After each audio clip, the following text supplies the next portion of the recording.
Hello बच्चों, कैसे हो? Welcome back to biology class. तो let us come to the topic immunisation. तो बच्चे, आप लोग सोच रहे होंगे कि क्लास में होते कभी तो मैम को मना करते, यहाँ पे तो मना ही नहीं कर पा रहे। But I understand. तो आज ऐसे करते हैं, आज बुक्स बंद करो, आज पढ़ाई छोड़ देते हैं, ठीक है? आज जब स्टोरी टाइम रख लेते हैं, ठीक है? तो मैं आपको एक स्टोरी सुनाती हूँ, ठीक है? ये स्टोरी 2 सेंचुरीज बिफोर की है। तो उस टाइम पर बहुत एपिडेमिक था इसका, स्मॉल पॉक्स बहुत फैला। जैसे आज हम बात करते हैं ना कोविड-19 की, उस टाइम पर स्मॉल पॉक्स की प्रॉब्लम थी। और स्मॉल पॉक्स की प्रॉब्लम से बहुत लोगों की जाने गई थी, बहुत लोग इससे उनकी डेथ्स हुई थी। और ये पूरी एशिया में बहुत फैला हुआ था। उस टाइम पर वर्ल्ड वाइड साइंटिस्ट की मीटिंग्स होती थी कि how to fight with the disease, कैसे लोगों को बचाया जाए, क्या किया जाए। और उस टाइम की बात है कि Edward Jenner was one of the scientist जो वहाँ पे स्टडी करते थे। और हर कोई अपने ऑब्जर्वेशंस रिजल्ट्स लेकर के डिस्कशन होती थी साइंटिस्ट की। तो एडवर्ड जेनर ने इसको स्टडी करने के लिए अपने उसके घर में हेल्दी काउस थी। तो स्मॉल पॉक्स के एक सिमिलर प्रॉब्लम होती थी काउस की, काउ पॉक्स। तो उसके सिम्टम्स काफ़ी मिलते थे। तो उसने क्या करा, उसने अपना इसको स्टडी करने के लिए कि क्या क्या सिम्टम होते हैं, कैसे अराइज होते हैं, तो उसने एक एक्सपेरिमेंट किया कि अपनी काउ को सैंपल बनाया। उसमें उसने क्या किया, काउ पॉक्स के इसमें क्या होता है, पूरी बॉडी पे सोर्स हो जाते हैं और उसमें पस सेल्स होते हैं, पस होती है। तो उसने एक इंजेक्शन में एक इन्फेक्टेड काउ के वो पस ली, मतलब वो वायरस लिया, और उसने हेल्दी काउ को इंजेक्ट किया उसके सिम्टम्स स्टडी करने के लिए। तो व्हाट ही फाउंड कि उसने ये देखा कि उस काउ को कुछ भी नहीं हुआ। उसको लगा शायद डोज कुछ कम रह गई। तो उसने फिर दोबारा वो लिया इंजेक्शन वायरस का और दोबारा इंजेक्ट किया। बट ही फाउंड कि कोई इफेक्ट नहीं हुआ उसको वायरस का। काउ फिर भी हेल्दी थी। तो उसे लगा शायद अभी भी उसको कुछ एक्सपोजर ज्यादा नहीं हुआ वायरस का। तो उसने बिल्कुल इन्फेक्टेड काउस के बीच में अपनी काउ को खड़ा किया ताकि उसको पूरा एक्सपोजर मिल जाए इन्फेक्शन का। What happened after that? Even then, the cow was healthy. He make an observation कि कुछ तो हुआ कि उसको वो वायरस ने अफेक्ट ही नहीं किया। उसने सारी स्टोरी जाकर के, जब वर्ल्ड वाइड साइंटिस्ट की मीटिंग होती है वहां पर ये स्टोरी बताई कि ऐसे ऐसे उसने किया और उसकी काउ को इफेक्ट नहीं हुआ। तो उसने कहा कि शायद वो वायरस अगर हम पहले इंजेक्ट कर दें ह्यूमन बींग्स में तो इस डिसीज से हम बच सकते हैं। तो वो साइंटिस्ट तो एकदम परेशान हो गए उसकी बात सुन करके। वो कहते it means you want to make human beings as samples, तुम अब ह्यूमन बींग को ही सैंपल बनाओगे। तो उन्होंने उसकी बात को एक्सेप्ट नहीं किया, रादर उसको उस मीटिंग से ही निकाला गया और उससे मना किया गया कि वो इस तरह के कोई काम ना करे।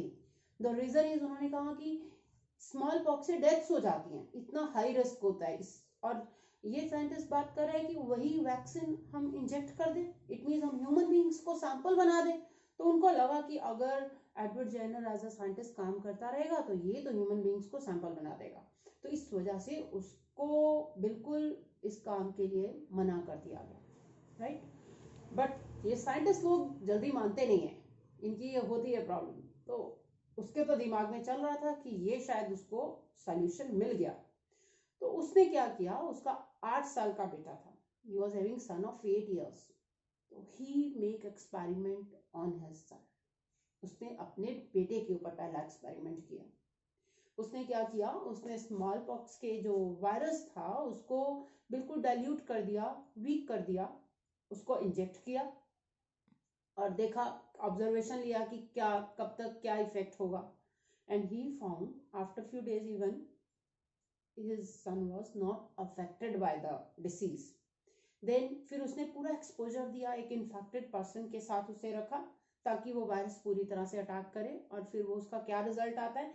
बट ही फाउंड कि उसका जो बेटा था वो उस डिसीज से बच गया and this was the solution of the problem. फिर ये बात उसने फिर दोबारा साइंटिस्ट की मीटिंग्स में बताई कि वो वायरस इंजेक्ट करने से उसका बेटा उस डिसीज से बच गया। और this was the ultimate solution of the problem. जो हम पोलियो ड्रॉप्स देते हैं बच्चों को, तो वो पोलियो ड्रॉप्स क्या होता है? पोलियो का वायरस होता है जो हम बच्चों को पिलाते हैं बेसिकली। अब सारे साइंटिस्ट को लगा कि फिर उसके ऊपर वर्क हुआ और ये सक्सेसफुल हुआ। और जैसे अब आजकल होता है ना, घरों में जा करके पोलियो ड्रॉप्स देते हैं, उसी टाइम स्मॉल पॉक्स के वैक्सीनेशन जाकर घरों में की गई पूरे एशिया में। मतलब ये आई थिंक ये 91 या 92 की बात है, जब ये न्यूज़पेपर में आया था कि पूरे एशिया में अगर किसी को स्मॉल पॉक्स होगा तो उसको 50,000 का प्राइज होगा। ये उस टाइम की शायद बात है, हम लोग तब ग्रेजुएशन कर रहे थे। मतलब उस टाइम तक ये हो गया था कि पूरे एशिया में ये इसका इरेडिकेट हो गया था वायरस, कहीं पे भी इसका कोई केस नहीं मिला था वायरस का। अब ये पूरी तरह से वायरस जो है वो नहीं है, मतलब ये प्रॉब्लम ही नहीं है, ये खत्म हो गई है प्रॉब्लम। तो ये कोविड-19 का भी जैसे वायरस है, वायरस प्रॉब्लम का इलाज क्या होता है? वैक्सीनेशन। अब इसका वैक्सीनेशन बेसिकली क्या होता है? अब वैक्सीनेशन में पर्टिकुलर उसी डिसीज का वायरस होता है, उस वायरस को बिल्कुल वीक किया जाता है, वीक करने के बाद उसे इंजेक्ट किया जाता है। जैसे ये वायरस, एक वीक वायरस हमारी बॉडी में जाता है तो हमारी बॉडी का इम्यून सिस्टम एक्टिव हो जाता है। हमारे व्हाइट ब्लड सेल्स, जिसको मैंने बताया था सोल्जर सेल्स कहते हैं, वो एक्टिव हो जाते हैं। तो सोल्जर सेल्स क्या करते हैं? They start making lock of that virus. For example, अगर वायरस की शेप ये है तो व्हाइट ब्लड सेल्स अपनी शेप उसका लॉक बनाने में वाली कर लेंगे, तो उसमें क्या होगा? वो वायरस को कैच करेंगे। जैसे उन्होंने वायरस को कैच किया, उसकी बायोकेमिकल प्रोसेसेस को वो रोक देंगे, उसको इनएक्टिव कर देंगे। जैसे बैक्टीरिया का सपोज अगर हमने एंटीलॉक बना है तो बैक्टीरिया का जो एंटीलॉक होगा वो उसकी सेल वॉल फॉर्मेशन बंद कर देगा, बैक्टीरिया विल डाई। अगर वायरस का है तो वायरस की प्रोटीन सिंथेसिस बंद कर देगा। बायोकेमिकल प्रोसेस ने क्या स्टॉप किया? उसने प्रोटीन सिंथेसिस स्टॉप कर दी। प्रोटीन सिंथेसिस स्टॉप हो गई, द वायरस विल डाई। ठीक है। अब बेसिकली क्या होता है कि जैसे हम वीक वायरस हम इनकलकेट कर देते हैं बॉडी में, तो हमारे व्हाइट ब्लड सेल्स वो पूरा उनको टाइम मिल जाता है, वो उस वायरस को मेमोराइज करते हैं, याद करते हैं, उसके लॉक्स बनाते हैं। और वो लॉक एक बार लाइफ में बन जाते हैं तो दोबारा कभी भी हेल्दी वायरस अटैक करे तो वो इमीडिएट वो लॉक्स बना देते हैं और उसको लॉकअप कर लेते हैं और उसकी बायोकेमिकल प्रोसेसेस को स्टॉप करते हैं और वायरस को मार देते हैं। ये पूरी स्टोरी होती है। अब वीक वायरस क्यों दिया जाता है? क्योंकि ये तो एवरी टाइम होता है कि हमारे व्हाइट ब्लड सेल्स लॉक बनाएंगे, लेकिन वीक वायरस है ना, तो वायरस अभी मल्टीप्लाई नहीं करता। वायरस के मल्टीप्लाई करने तक वो लॉक बन जाते हैं और वायरस मल्टीप्लाई नहीं करता, डिसीज नहीं होती। लेकिन अगर healthy virus first time attack करे तो जितनी देर हमारे जो व्हाइट ब्लड सेल्स है ना, ये लॉक बनाने में कुछ टाइम लेते हैं।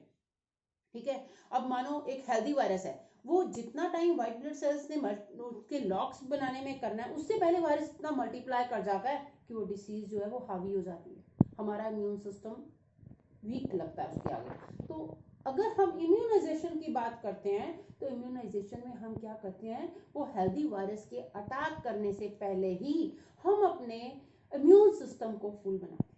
हम उसे वीक वायरस दे देते हैं और हमारा इम्यून सिस्टम उस वीक वायरस से उसके लॉक्स बनाने सीख जाता है या उसे मेमोराइज कर लेता है, और फिर जब कभी हेल्दी वायरस बॉडी पे अटैक करे तो हमारा इम्यून सिस्टम एकदम लॉक बना के उस हेल्दी वायरस को कैच करता है और उस डिसीज को नहीं होने देता। अब यही बात हुई थी स्मॉल पॉक्स के साथ। उस वायरस को डिल्यूट करके, वीक करके इंजेक्ट किया गया and that is called vaccination. इसको वैक्सीनेशन कहते हैं। बेसिकली ये सारा एक्सपेरिमेंट पहले काउस पे हुआ था, तो लैटिन लैंग्वेज में काउस को कहते हैं वैका, और vaccination, vaccinia word means cow pox. और यहीं से क्योंकि सारी स्टोरी शुरू हुई थी, और वैक्सीनेशन, इसी से ये वर्ड ओरिजिनेट हुआ, वैक्सीनेशन। तो वैक्सीनेशन प्रोसेस में क्या करते हैं? हम एक वीक वायरस को बॉडी में इनकलकेट कर देते हैं, हमारे बॉडी के व्हाइट ब्लड सेल्स उसे पहचान जाते हैं, उसके लॉकअप बना लेते हैं और हमारी बॉडी इम्यून हो जाती है उस वायरस के लिए। अगर कभी फिर दोबारा हेल्दी वायरस कोई अटैक करता है तो हमारी बॉडी के व्हाइट ब्लड सेल्स रेडी होते हैं उसके साथ फाइट करने के लिए, क्योंकि इमीडिएट लॉकअप बना के दे देते हैं। ठीक है, और हम उस डिसीज से बच जाते हैं। ओके, तो कैसी लगी स्टोरी? तो this was side by side हमारा टॉपिक इम्यूनाइजेशन। इम्यूनाइजेशन का मतलब क्या है ये भी मैंने बताया। तो इससे आपको ये क्लियर हो गया होगा कि इम्यूनाइजेशन का मतलब क्या। इम्यूनाइजेशन में बेसिकली हमारी बॉडी कुछ सेल्स को रिक्रूट करती है to fight against disease, right. The process is called immunisation. Thank you.